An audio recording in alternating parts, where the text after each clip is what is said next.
Warning: the following podcast contains violent scenes that may be unsettling to some listeners. Listener discretion is advised. In 1942, in the cold desert of a small border town in Texas, a group of Cain are kidnapped and mass embraced by members of the fanatical sect, the Sabbat.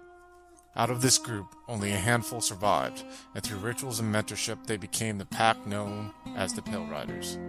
Representing the sword of Cain, they are wielded by a mentor to cut deep wounds within the heartland of Mexico to the enemies of the Sabbat. Juarez on Fire is a Vampire the Masquerade Sabbat chronicle that follows the Pale Riders pack that consists of Mitch, a Lazombra played by Adam, Coyote, a Ravenous anti-tribute played by Alex, Eldrick, a Caitiff played by David, Jasper, a Bruja anti-tribute played by Joaquin, Cora, a Shemizi played by Slavic, and Richard, a Ventrue anti-tribute played by Tillman. If you'd like to contact us, you can find us on Twitter at twin_cities_VTM or on Facebook at Twin Cities by Night. We hope you enjoy.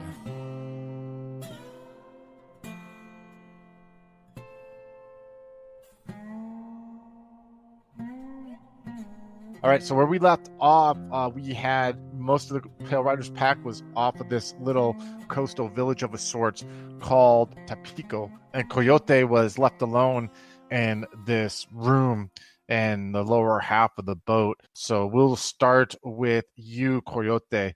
So Coyote, you got off you guys after that church incident had like a 2-hour drive where you came upon this coastal village, and you were in the back of this former dairy truck that Richard was driving, back there with your bride. Now, last time we spoke to you, you were saying that like you're kind of like treating her like a pet in a way. Is she more of a bride now to Coyote, or what is she like? What exactly? How is he treating her at this moment? Well, I guess because a lot of people won't listen to his rantings and ravings in life. And like I've explained, he's not the smartest tool in the shed, but he thinks he's a revolutionary thinker and yada, yada, yada. So he's kind of using her he's forcing her to listen to all his crap, basically. Whenever they're alone, he's telling her all his theories about things and kind of, I'm sure she's sick of his. Yeah, and at that point, she's so like almost mentally snapped. You know what I mean? She's pretty much been like had vicissitude done on her. She's sitting in the back of this dark, at the time in the back of this dark, nasty smelling dairy truck where you guys were all making your haven, and she sat, was trapped in. And it's almost like I can imagine the scene where she's alone in the dark, almost like with this, well, frankly, a monster that is sitting there holding her, listening to these ramblings that absolutely aren't coherent to her because it's not making any sense. You know what I mean? Any sense of the situation. She's been kidnapped, seen monsters do these horrible things, had her visage flesh crafted, and now she's hearing talk about political revolution in Mexico and all this crazy shit coming from something with horns and a gaping maw of ragged teeth and everything. So she's pretty much at this point, I would say, like insane in a way, but like you definitely tell she never responds to you. She just kind of grunts or just kind of like cries, and you kind of noticed when Mitch and the pack opened up the back of the dairy truck and were telling you that you guys were going to get on a boat. You saw that like as the moment that she saw Cora, she kind of directly went towards Cora.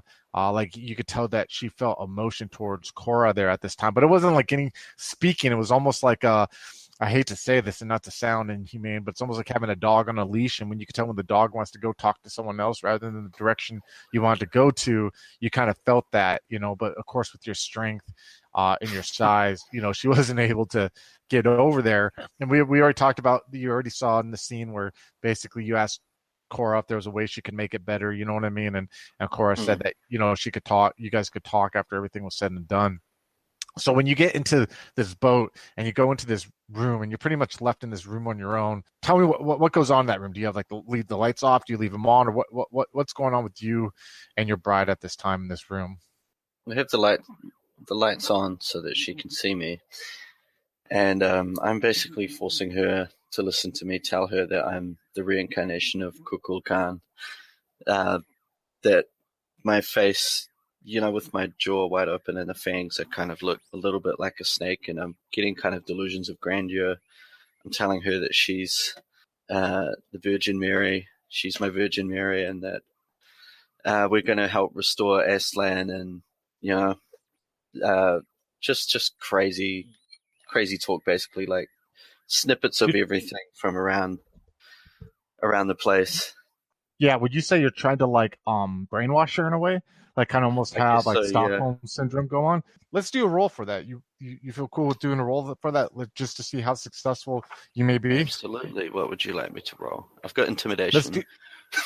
Well, we can talk about the different routes. So definitely would be manipulation, because you're trying to manipulate her. Or would you say you're trying to win her over? Because we could say charisma is if you're trying to win her over, but I would think it would be manipulations would be more what you're trying to do at the moment. I'd almost say it's a bit of both. Like, I'm not the most charismatic guy, obviously, but I'm trying to flatter her a lot, as well as force her to see my point of view. How about this? How about do you have anything in subterfuge? Where is it? I have 0 subterfuge. What talents do you have? Do you have empathy, expression, You have intimidation? I have intimidation 5. Yeah, but, you know what? That's not really. That's more like, yeah. Yeah, well, kind of like maybe what other talents do you have? It's all intimidation. I've got manipulation. Yeah. Let's do manipulation, intimidation, and here's how we'll do it. You're not. I mean, you can win someone over. You can scare someone into believing, like, you know what I mean, like what they need to believe. You can kind of tell her, like, you said you're the reincarnation of what exactly? Kukulkan, the feathered serpent. Okay, the fabled serpent. Like, what do you give me some details about this? I've never heard of it. So it's one of the chief Mayan kind of deities, and throughout time, different historical figures have said they're the reincarnation of this guy, and so on. Okay, so I would say we could do a manipulation, intimidation, just the fact that you're trying to scare her into knowing that she needs to follow the direction, that she is the chosen one. You know what I mean? And I'll give you that, and we can roll that. And what we can say is we can say you can get 1 roll a day, and you'll need a total of 10 successes for her to fully become like enraptured in you. And we'll say the more successes that you have towards that 10, then we'll say that is like the more her feelings will sway to you. Does that make sense? Sure. So the closer you get, so until eventually she's like yours completely, you know. So we'll do 2 rolls. We'll do 1 roll for the night that you guys were in the truck, in the back of the dairy truck, and then we'll do the roll for when you're sitting in the boat before I start catching you up to the story. Does it sound good? Yeah, sure. Okay, so I'm doing that in rolls now. And difficulty 10 or difficulty 6. Sorry, difficulty 6. First slot looks like there's 3. Okay, yep. 3 again. Yeah, 6 successes, and that's good. So you can tell, like, before we continue to catch you up to the story, you can tell that, like, in that second night, as the night goes on, that she's becoming more receptive to you. But it's almost like in an eerie, like it's like, you know, when you first went into the room with her, you're sitting in this corner because you can't sit on any of the bunks because the bunks are too small. You know what I mean? And they're stacked 3. You're kind of like sitting in the corner, and you're just like this menacing figure that's staring at her. And she's sitting in the opposite corner of the small room, like curled up. And at first, you know, she was just looking at like the floor and the bunks, but wouldn't look anywhere at you. And you just kept talking to her, and you just kept gently. You go from gently to scary. And we can even say you threw in a little chemistry, you know, a little bit of your powers. You know what I mean? Sure. Your discipline in there. And there was a moment like where you saw where she turns and she looks at you, and you see that she crawls like maybe like just like 2 or 3 feet closer to you, and then she curls up in the fetal position. But this time she's on her side and she's like facing you at least. So it's almost like she went from being in the corner, like she couldn't get far enough away from you, to where like she gave you a little bit of leeway. So now she's like 4 or 5 feet in front of you, like curled up facing you right now with her eyes closed, and you can see her breathing, but you feel like you won like a small victory in there. You could tell by her body language that she's not as defensive as she was, as she lays there in these like soiled nun clothes, you know what I mean? And her oddly like plastic like face, and her mouth is just like slightly open as she breathes, and you can see those dark, you know, shark teeth that that Cora made for her there. So you get the sense while you're looking down, I would say almost of like your ego's even getting more. You know what I mean? Bigger from seeing that. I can even start.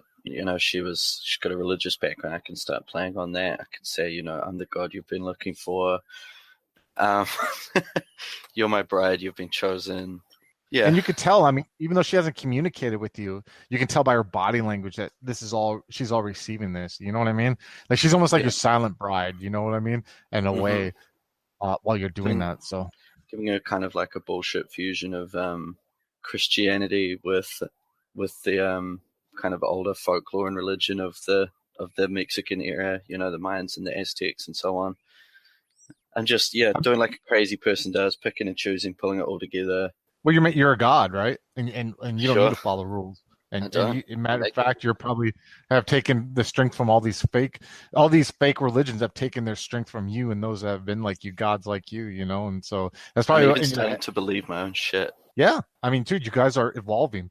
You guys aren't human anymore, and you're the one who's probably taking it the farthest, at this moment. But like, look at the things that you guys have done. Look at the things you have accomplished. You have defeated creatures that are like, centuries older than you. You know what I mean? God knows how old, if not older. And the things that you guys have accomplished, the things that you've seen. You survived seeing these horrible, decomposing ghost spectral figures, you know what I mean, that attacked you at the beginning of the story to like where you're at now, so you deserve your plunder, you deserve your followers, so now that I'm believing my own bullshit, I'm justifying in my head that the sacrifices have stopped, from the ancient times, so I need to start doing the sacrifices myself to myself, man. If you know what I mean. Yeah, that's horrific, and it's awesome at the same time. Like, man, if Coyote makes it, past his first arc and gets on the path, man, dude. So as you're sitting there, and you're sitting in this corner, and you're looking at this figure, and you have this gloating moment, you know what I mean, where you're looking down at her, and she slowly falls asleep, and you feel like the boat rocking a little bit, and you can kind of tell that they went off the pier, lost yourself in what you were doing, and you felt like your pack was giving you the respect not to interrupt that. And as you're sitting there and you close your eyes for a second, and I almost like treat like the Valkyrie, like you always feel you have a connection with your pack mates. Not that it's like you can see within their eyes or, you know what I mean, or anything to that extent. But, if one's been hurt or harmed or one's gotten killed, especially like you guys felt the Katif that was killed, that was a member of your pack. When you felt that, you kind of felt like, okay, that's a segment that's been dropped off. And you're sitting there, and you close your eyes for a second and you open them, and you still see the figure of the girl, the lady facing you, but you see in the corner that she was at, that's dark and kind of full of shadows.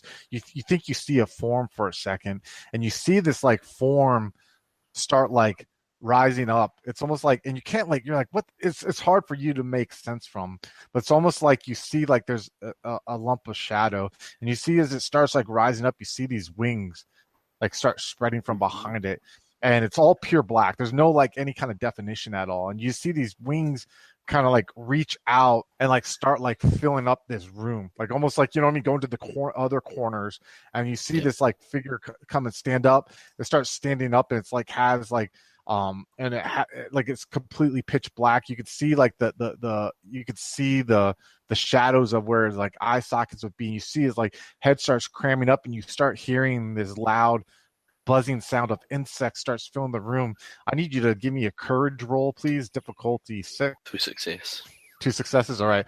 So you're like, what the fuck? And you kind of like shake your head and you look and you see it's gone.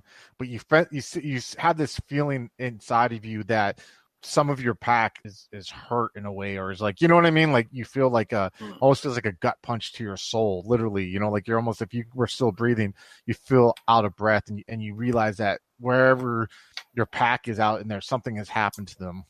Can I throw a chair at the shape?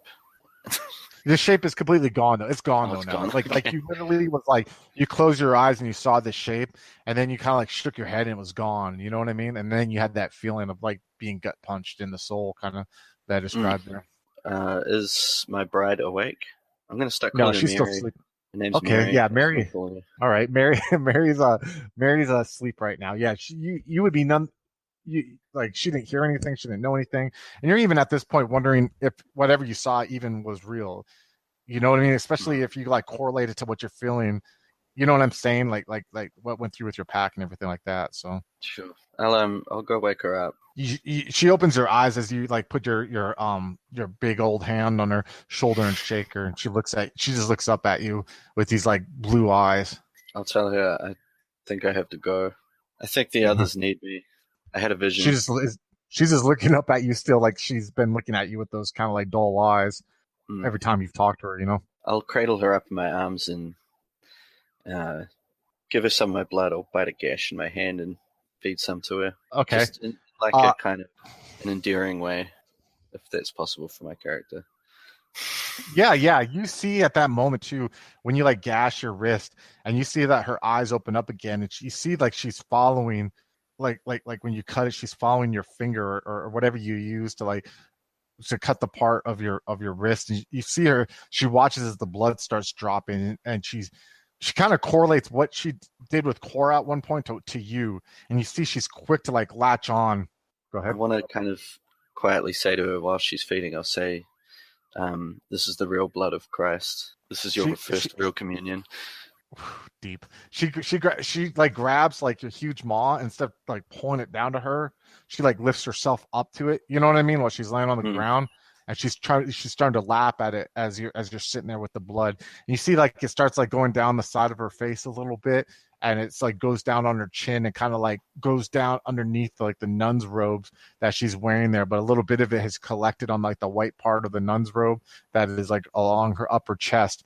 And at the moment when she's done, you know, she lays herself back down, but you see her eyes like staring at you, and they seem like the pupils go from being super dilated to like pinpoint. You know what I mean? At that moment, as she's staring at you, and she sees this smile comes across her lip, and you see these shark teeth kind of like are just sitting there, and the light is almost like gleaming off the blackness of them, like almost like an onyx stone in a way, as she looks up to you, almost like in a like, man, you're like, I almost will even say like for rest of the rolls for this now, you have a -1 difficulty now. You know what I mean? Just because of that one step bloodbound for her. So yeah, remind me that when we have you roll next time. Sure. So what I'm going to do is take her hand in my gigantic talon and just gently, reassuringly kind of squeeze it. And then I'm going to take my sawed-off shotgun and give it to her and say, don't go anywhere. Don't let anyone else on the boat. And then I'm going to leave and go up onto the deck. All right. So you come off on the deck, and I don't know if you remember, but the guys gave you like a blanket to throw over yourself. You know what I mean? When you guys walk there, are you bringing that with you, or are you just coming up on the deck? No, I'll bring that up with me. Okay. So you throw the blanket over your head, and you go out to your room, and you make a right, and it's like this really enclosed like hallway that you can barely fit your figure in, and you come like stomp. You hear your footsteps stomp on there in your boots. And then you make a right, and you go up these steps, and you come out on the steps, and you look out, and you're facing like this, like you see like this village a little bit that's out there, and you see like there's maybe like 20 feet, 30 feet of water between where you're at. But then you look to the left, and you see that that part of the boat's along the dock, and you could, you know what I mean, get off of there and go onto the dock and make your way towards the village if you want. I'll jump into the water. Oh wow! So you jump into the water, and there's just like this splash, you know what I mean? And it only goes up to like your chest, you know what I'm saying? It doesn't even like submerge you. And as you start like making your way down into the water, no, we'll say actually you jump into the water, it's probably going to be deeper, you know what I mean? Because there's a boat on there. But you know, you get to the bottom where you swim, or you make your way down. Just slowly walk up the shore. Yeah, like Jason Voorhees. That's awesome, dude. Yeah, like Jason so yeah, Voorhees. you're like walking down underwater, and you feel like the tidal currents like coming out from you. And you can't really see too much because it's dark, but you can kind of feel it. You know what I mean? You can kind of see the moonlight and the starlight coming through this water as you're slowly making your way. And eventually you find that taking steps is easier because the current isn't pulling you as much. And then you start coming up out of the water onto the shore. And as you look behind you, you see like 3 figures staring at you from like onto the boat. It looks like an old man, like a boy, and maybe like a middle-aged man sitting there. Like you can see they're trying to look to see if there's anything in the water there, because they heard a big ass, loud ass splash. You know what I mean? So you come out. I'm going to try and light a cigar as well. Like I'll pull one out, put it in my mouth, try to light it, realize nothing's working, and just throw it behind me. All right, definitely. So you come out, and you are standing on this beach, and you see that there's like this You see that there's this looks like a bar saloon place that's in front of you, right directly in front of you. Like you could walk up like an embankment of like beach sand or whatever and get to where there's like pebbles and everything and that walk towards there, it's only about 30 feet away. And then there's a road to the left of that, like a little like beaten down dirt road that kind of like goes along. And you see like there's a couple like a homes, like shanties on the side. And then you see that there's like a barn that is kind of like behind where the saloon is at.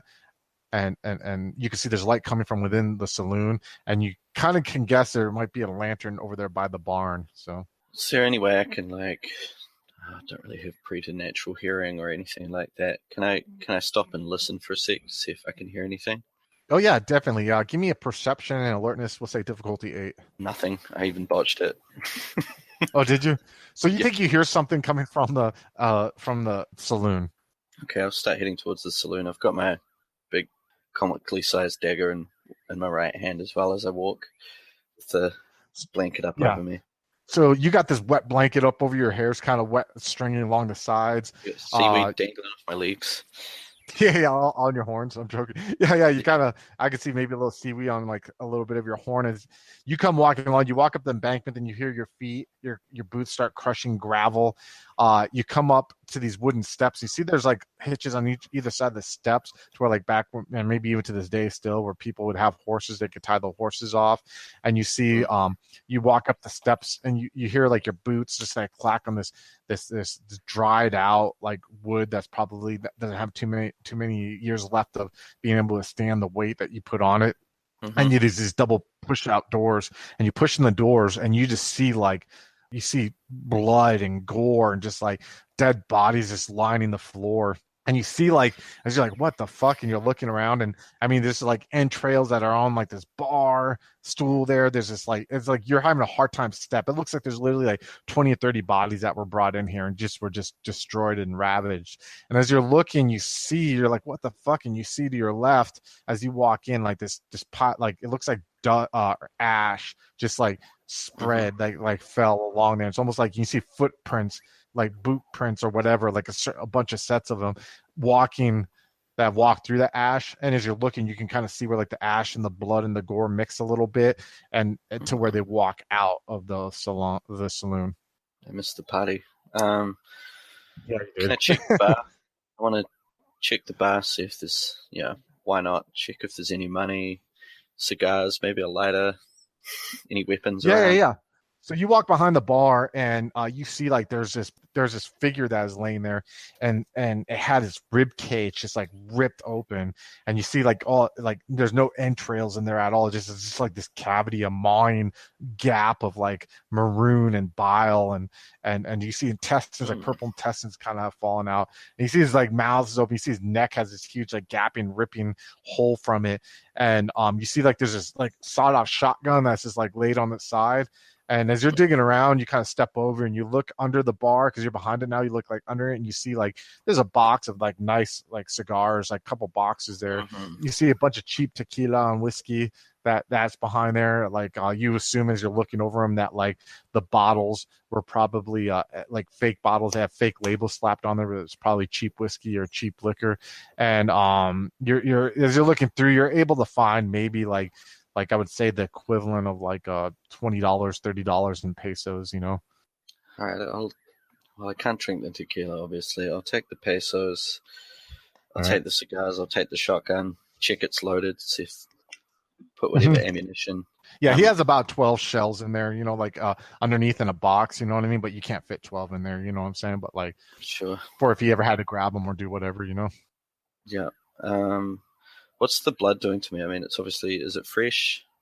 Am I smelling it? No. Okay. You're not like, I would normally make you roll self-control if it's flesh, but this guy was pretty much like sitting here like for like probably like 4 days, you know what I mean? So like there's flies and there's like some of the meat. That's a good point. Even some have like maggots a little bit, you know what I'm saying? Crawling through them. It's definitely ripe. You know what I mean? It's not like recently done, Okay, what I'll do is put a cigar in my mouth, light it up. I'll take a bunch of bottles of spirits and pour them everywhere as I walk out, and then I'll flick a cigar behind me onto the flames once I'm away from the fire enough, away from the saloon enough, and start walking towards the barn. This is where War is on Fire officially is renamed to Tapico on Fire, dude. You know. Yes. So, yeah. Also, I get to walk away from the fire like a badass.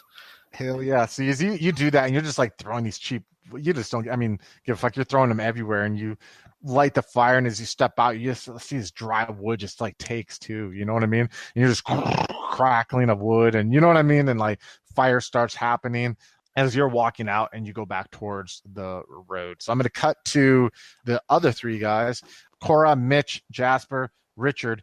You guys are standing, Cora, Mitch, and Jasper are standing. Richard is on his knees. They're standing at the entrance of this barn, and Richard's still on his knees. And there's all this ash that's in like Richard's lap right now. Like Richard, you just got done, Diablerizing Cleaver, and you're on your knees and just like you have ash all over your shirt, ash over your legs. It's in the dirt, and it's on your arms. And you guys are looking down. Scenes on you guys. Go ahead. Oh, let me ask real quick before we go to scenes on you guys. I want to know what's going on in each of your guys' head right now. Mitch, what's going on with you? Mitch is quietly approving of what Richard just did. Welcome to the club, kid. What about you, Jasper?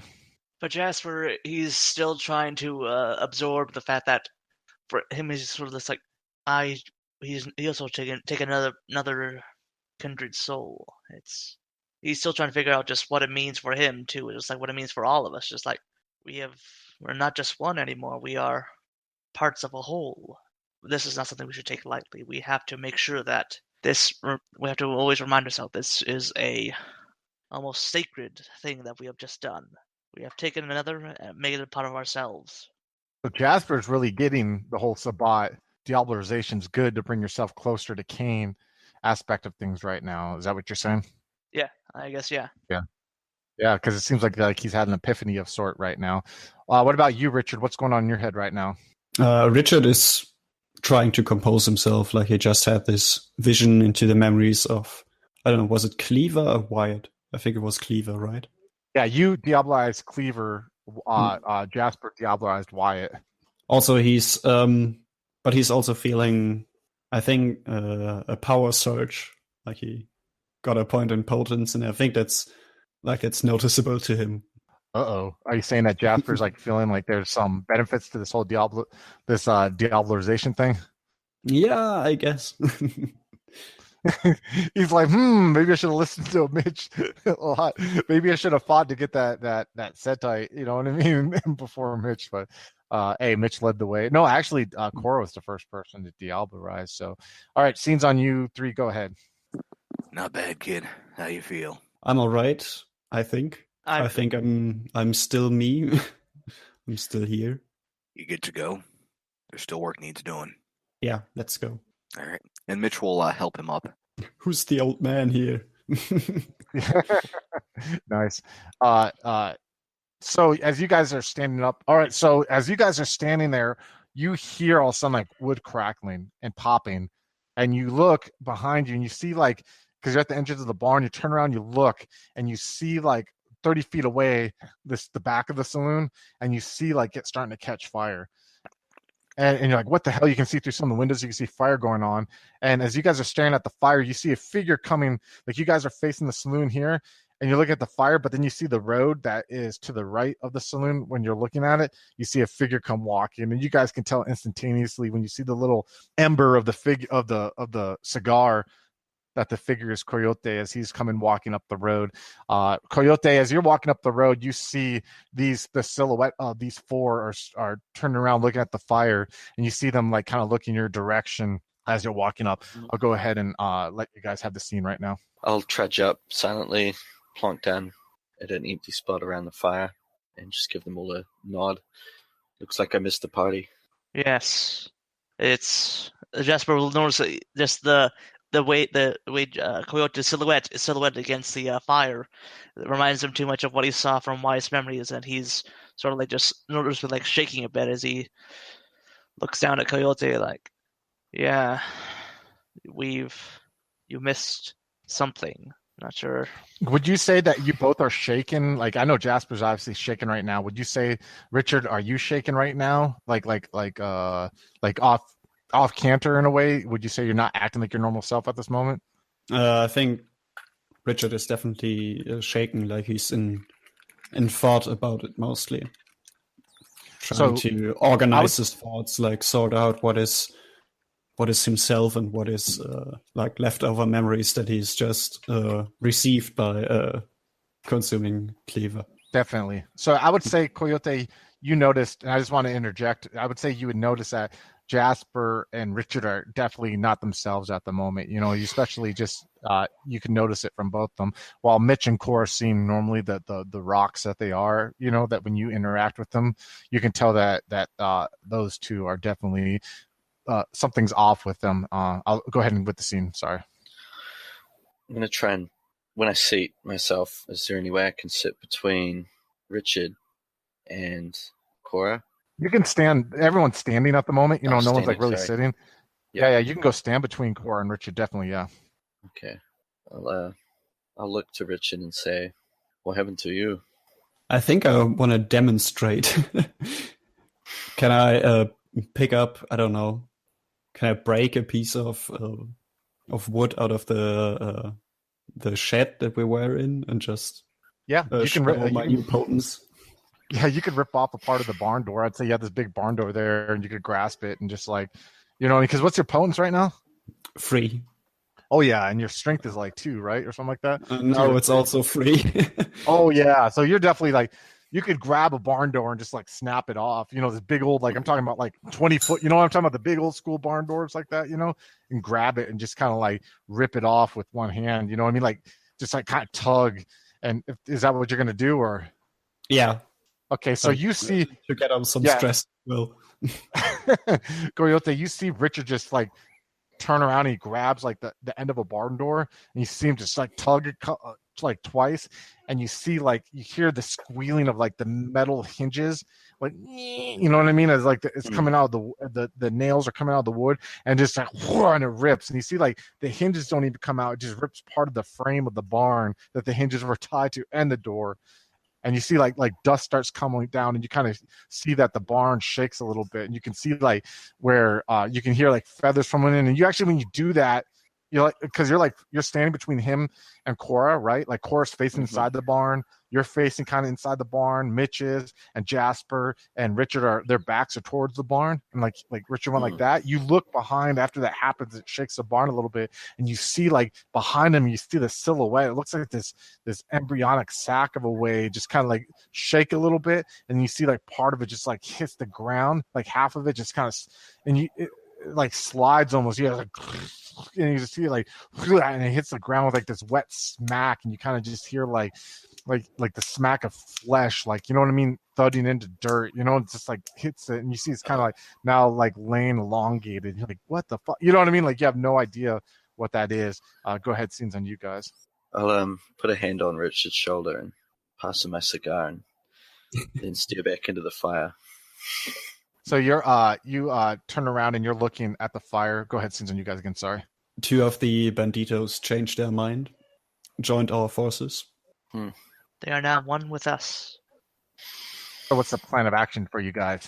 What do you guys are standing there right now? Are you going to go back to the boat, or you guys going to discuss what happened, or what's your decision there, pack leader? I'll relay the vision I had quickly as well. I'll just tell them I saw something. You're probably, I would say, Jasper and Richard, you're able to pick up when he tells you that maybe when you guys diablerized those two, due to the Valdry, that he kind of like picked up on that. You know what I mean? On what you guys saw, like that there was just a momentary like connection between you guys that's brought on by the blood. So that don't bode well. This is distressing. I thought it was just a memory, but it seems something is onto us. This something that we're trying to fight. Let me get let's see here. Who has the highest occult of you 3? I have only 1 dot, but I think Cora would have the highest. Cora would have the highest. Yeah, what about you, Jasper? Yeah, okay. As you're sitting there, as you guys, okay, as you guys are standing there, you hear like, you kind of hear Cora. You know, she's been like oddly quiet, and you kind of hear, because she's staring at the fire, and then she turns and looks, and she's like, I do believe that maybe you all just shared the vision together. And she kind of like grabs like your the back of your tricep, Coyote, gently. She's like, young man here is probably really was feeling what you felt. I would say that probably we are all connected in one way. Is the gift that Cain has given us all. I think maybe Mitchell, when she looks at you, Mitch, I think it's time we got back on this boat and headed our way. I can feel the pull. We need to go save Vidar, and we need to bring justice upon those infernalists. Wouldn't you say, Mitchell? Sounds about right. Anything useful we can grab on the way out, we probably should. Maybe even some booze for the folks on the boat. I think that booze is like burning up at the moment. as this, Mitch doesn't know as that. the, yeah, as the saloon's on fire. You know what I mean? Unless someone wants to reach in there and do a fire dance and get the booze, but maybe there's some in the house. Maybe there's some a couple of the shacks there. You know. So, you guys want to search those shacks before you get on the boat, or what's the plan there, gentlemen? Well, I think once the suggestion is made, Josh will immediately. Well, yes, we should do that. We should make sure that our transportation don't pry into our affairs too much. Yes, he'll just try to like dive into the task just to keep his mind off what he was what's going through his head. Just What can we tell Yeah, him? definitely. I think the old man knows that something's up in this village. we can say, I don't know, disease struck them or something. That's a common very good thing plan. in these lesser capable nations. I'll carry Cora with me when we return to the boat. All right. So you guys are heading back to the boat, and then going to search a couple of those shacks and shanties to see if there's anything of worth in there. I think that's what Right. we're doing. And the two shanties that like aren't burned down, all you can really find is like a couple, like some perishable foods. You find like some cheap tequila, you know what I mean, stuff like that, but nothing of like super value or anything to that extent, you know. Mm. So you can say you got a couple bottles of liquor if you want to for the people on the boat. Right. As you guys get back on the dock, as you guys are walking towards the dock or onto the dock towards the boat, you see three figures are standing on the edge, and you can tell who they are. You can tell it's the old man, his son, and his grandson, because you can tell by the lantern that's kind of like, you know what I mean, lit by them. And they're obviously staring at the saloon that now, as you guys are walking back, you're like silhouetting. You can kind of feel the warmth of the saloon because it's like all on fire now. It's just like literally just like raging fire. And it's probably going to catch to the barn soon if there's a little bit of wind into anything here, to anything in the village. As you guys come walking upon the dock, and you see that like the old man, he's like, you could tell he's not really like, he's kind of like his face is going to the direction of the fire, but you can tell that like the young man is like sees you guys like, oh, you're all right, are you okay? And he's saying in Spanish, he's the middle, you know, the adult, not the old man, as he jumps onto the dock towards you, five. Are you what's going on over there? I turn to the Mitch and whoever can speak Spanish, like tell him that there was a disease in the town and we had to burn it or else risk contaminating letting it spread. Mitch will turn to the guy, and in Spanish, looks like they had some sort of plague here. We just needed to tidy up a bit before we left, make sure ain't no one else get the bug. Oh, you gotta, bro, are you serious? What the fuck? This is not normal. He's like looking at the fire. He's not even like looking at you guys. You know what I mean? Holy everyone was fucking dead? Just about. Holy shit, what the fuck? Hurry up, get on the boat. Let's get out of here. I ain't got no time for this shit. He looks at the boy. Go start. Get this fucker going. And as he gets on the boat, and he's kind of like in a, you know, in a rut. You know what I mean? Him and the young boy are running around trying to get shit going. Mitch and you five can like get the sense of someone's looking at you in a way, kind of, and you just see kind of like the old man. He sits back down on the bench that's on the deck, and he's kind of facing towards you guys. He has this grim, set look, and just a reminder, this guy has like kind of longer gray hair. You know what I mean? And he has like cataract, white, milky eyes. You know, he can't, like, he's blind, and he has a wispy gray beard a little bit, and he's wearing like this kind of cowboy shirt tucked into some, you know, some chinos with like some cowboy boots on, you know what I mean? And he's has his cane, and you see has this grim, determined look as he's not looking at you guys, but facing your guys' direction, you know, obviously wanting to get the impression across to you guys that like he paying attention to you, you know? So he's saying that, so you guys are standing up. What are you guys going to do now? I suppose I will just sort of like just try to like usher in everyone, just like, okay, just let's go down to we don't want to just let them focus on their work. Don't focus on us too much. We have time to plan. Are you guys all going down there? I'll be down in a minute. Let me see what needs doing up here. I'll go down. As you guys, all right. What about you, Richard? Yeah, I'll go down. I pull Jasper to the side a little bit and want to say to him, I'm distressed by what we learned about Vidar. We heard that taking him was easy, and I can't imagine that to be true unless there's more behind it. I don't know if you've seen the. I saw a vision of the priest. He has made contact with things that are beyond even us, and I suppose even someone like Vidar could fall prey to those. As you guys are talking, you kind of like see Cora's looking in your direction. She's like, y'all are having thoughts that aren't your own, are you? Are we? You're having memories that you don't think belong to you, do you? It's very Yes. confusing. Yes, it's something that I experienced myself. Matter of fact, I think Mitchell up there is having issues of his own. You need to look inside yourselves and see what you feel, what those memories mean. Maybe, and you see like she kind of like puts her hand on Coyote's arm. Maybe since you had kind of a little tapped into whatever they were feeling there, maybe you all three can sit alone and maybe figure it out. I'm finding myself irritable. I think I'm going to go sit and be alone until we get there. All this waiting is really not making me feel too hospitable at the moment. I hope you don't mind. I find myself bored with nothing to play around with. I can take Cora to sit with Mary, my bride. I do think I'll sit with her. I think I'll get to know my daughter-in-law. Very much so. And you see she goes and opens her door and closes it behind you guys. So I'm going to cut to Mitch. You guys start thinking about what you're going to do to like kind of tap into your, you know what I mean? Tap into the visions you have. Mitch, as the rest of the Pale Riders go down under the deck, you hear coming from the bench in Spanish, you hear, y'all smell like blood. Mitchell turned to the Death. old man, and in Spanish, "Yep, something unpleasant happened in that town. Looked like one hell of a disease got 'em all." That's bullshit. I know when someone's bullshitting me. I can hear the bullshit in your voice. Do you now? Yes. Want some tequila? What are you trying to do here? Get drunk? Something's off with you. Now Something's let's off with you share and a your... drink and chat about it. Yeah, why not? I got the bottle in here. Ain't like I got shit else to do. And it kind of like goes into like, you know, where where I said last session where like they're standing in there steering the boat and everything to that extent. He pulls out this cheap, you know, bottle of tequila with 2 cups and he kind of is holding them like this, you know, and he kind of motions one towards you.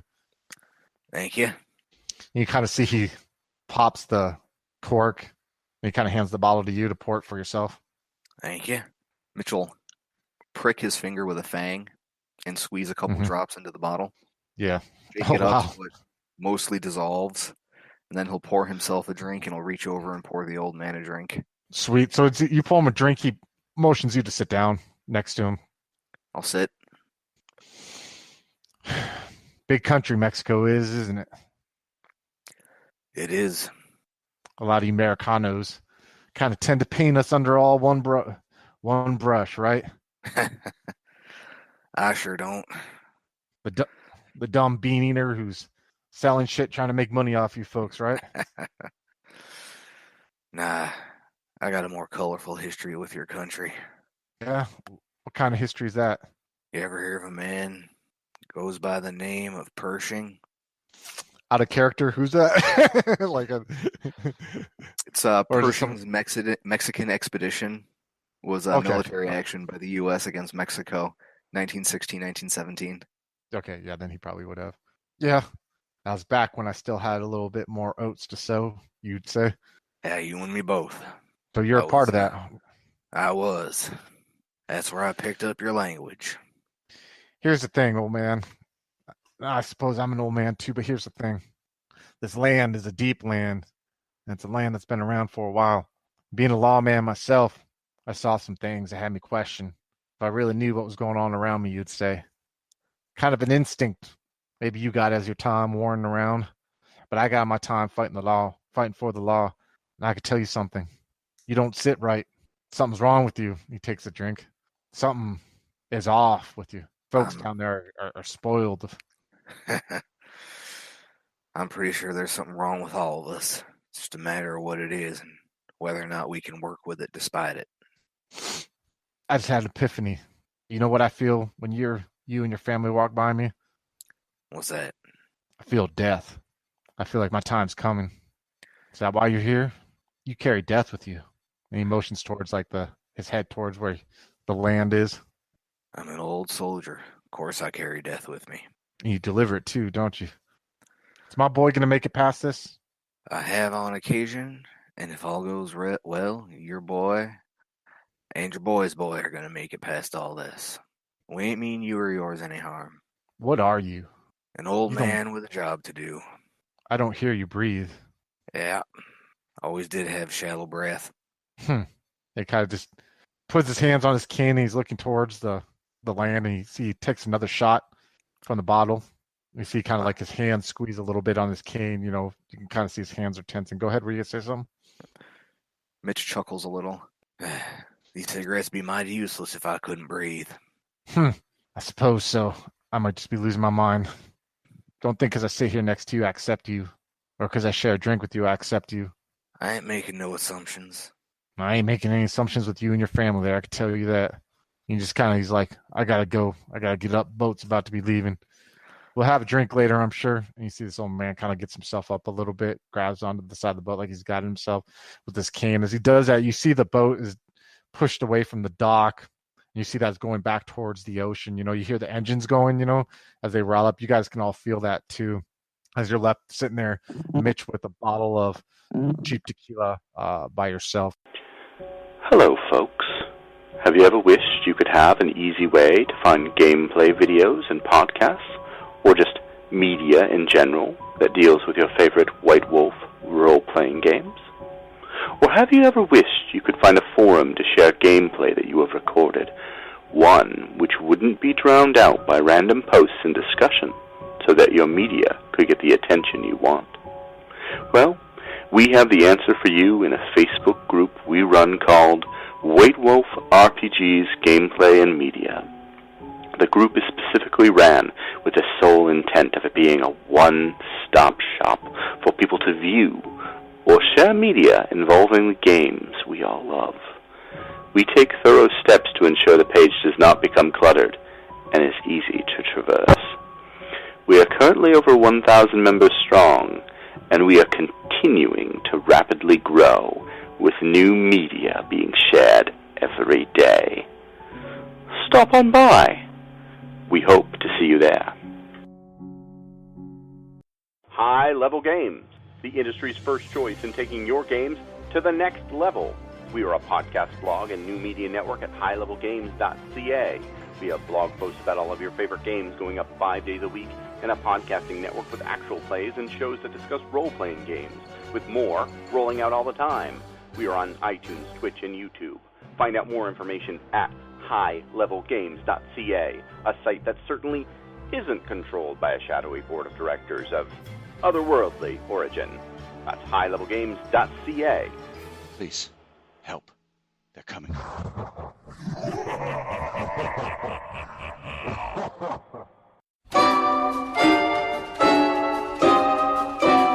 Hey, do you like World of Darkness? Do you want to introduce your friends to it? But there's one problem. Nobody reads books anymore. This presents you with a problem, doesn't it? You want to get your friends into these awesome games, but they don't have the time or wherewithal to read any of them. Well, that's where Brett the Hitman comes in. Brett the Hitman, your one-stop shop on YouTube for all things related to World of Darkness. Currently in the middle of his Werewolf the Apocalypse series, which is showing tremendous growth. It's going to the moon!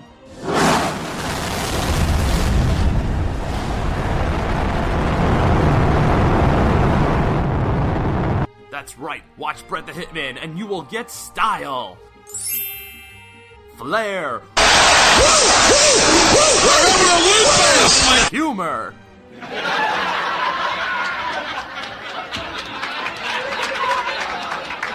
and of course some dank meme magic. Fucking normies! Brett the Hitman on YouTube at youtube.com/I love other people's misery. So watch now!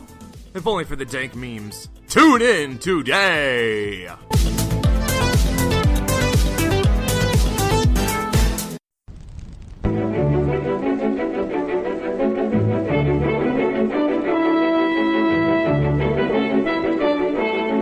The Los Angeles metropolitan area is constantly growing and changing.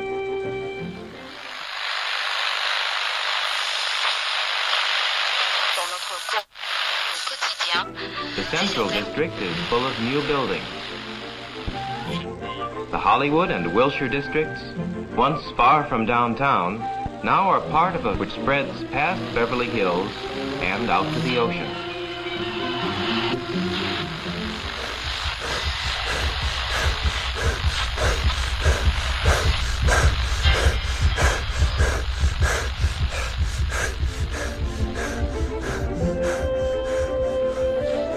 But why is all this going on in Los Angeles?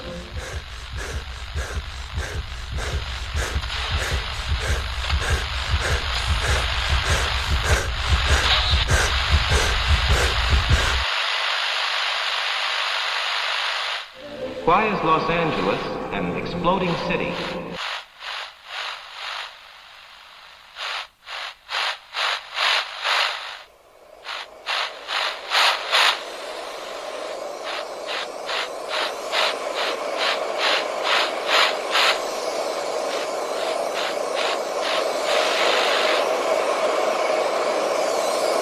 Neon Masquerade.